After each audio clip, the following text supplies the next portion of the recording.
ஒருத்தர் deputy collector ரேஞ்சில் இருந்திருக்கிறார். நல்ல சம்பளம் வாங்கிட்டு இருக்கிறார். அவருக்கு ஒரே ஒரு சமையல்காரன்.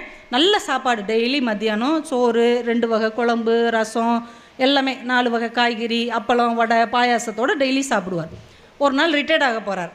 இப்போ சமையல்காரனை கூப்பிட்டுக்கிறேன், பார் குப்புசாமி ஐயா, நாளையிலேருந்து ரிட்டையர்ட் ஆயிடுவேன். இனிமே நம்ம பழைய மாதிரிலாம் வாழ முடியாது, பாதி சம்பளம் தான் வரும். ஐயா, வேலையை இழந்துடுறேன். அதனால் இனிமேல் இந்த மாதிரி 4 காய்கறி கூட்டு, 2 பொரியல், 1 வறுவல்லாம் வைக்காத. ஒரு சாம்பார் மட்டும் போதும், ரசம் இல்லைன்னா மோர் மட்டும் வை, ஒரு கூட்டு வை, அப்பளம் மட்டும் பொரிச்சா போதும், பாயாசம் கூட ஒரு நாள் விட்டு ஒரு நாள் வை. நீ பாட்டுக்கு தடப்படலாம், பழைய மாதிரி பண்ணாதப்பா, நம்மளால் செலவு சமாளிக்க முடியாது, பாதி சம்பளம் தான், வேலை இல்லை, ஞாபகத்தில் வச்சுக்கொண்டார். சரிங்க ஐயான்ட்டு மறுநாள்லேருந்து அப்படியே சிம்பிளாக தான் போய்கிட்டு இருக்கு. ஒரு வாரம் இப்படியே லைஃபு போகுது. டெப்டி கலெக்டர் நினைக்கிறாரு, நல்லா சாப்பிட்டுட்டு இப்படி சாப்பிட்றதுக்கு நமக்கு சங்கடமாக இருக்குது, இந்த சமையல்காரனுக்கும் அதே சங்கடம் இருக்கும்ல, அவன் எப்படி சாப்பிட்றான்னு தெரிஞ்சுக்கிருவோன்ட்டு இவர் சாப்பிட்டு முடித்து வெளியில் வந்து ஜன்னல் வழியாக எட்டு பார்க்குறாரு.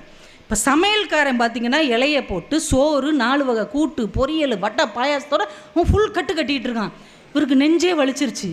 சாப்பிட்டு வெளியே வந்தோன்னே, ஏன் குப்புசாமி, நான் தான் உங்ககிட்ட சொன்னேன்ல, பாதி சம்பளம் தான், வேலை இல்லை, இப்படிலாம் செய்யக்கூடாதுன்னா எனக்கு நீ பாதி சோறு போட்டுட்டு நீ இப்படி ஃபுல் கட்டிக்கிட்டு இருக்கே, இது நியாயமா? சிரிச்சுக்கிட்டே சொல்லியிருக்கா, முதலாளி உங்களுக்கு தான் பாதி சம்பளம், உங்களுக்கு தான் வேலை இல்லை, நான் வேலையில் தான் இருக்கிறேன், நான் முழு சம்பளம் வாங்கிக்கிட்டு தான் இருக்கேன், நான் இப்படி தான் சாப்பிடுவேன் அப்படின்ட்டு இருக்கான். என் சம்பளத்தில் நான் சாப்பிட்டுட்டு இருக்கிறேன். ஒரு எளிய மனிதர்களுக்குள்ளே இருக்கக்கூடிய ஒரு மன மகிழ்வை மிகப்பெரிய பதவியில் இருந்தால் கூட அடைய முடியவில்லை என்றால் இது எதை காட்டுகிறது? அவரவர் சூழ்நிலைக்கு அவரவர் ராஜா.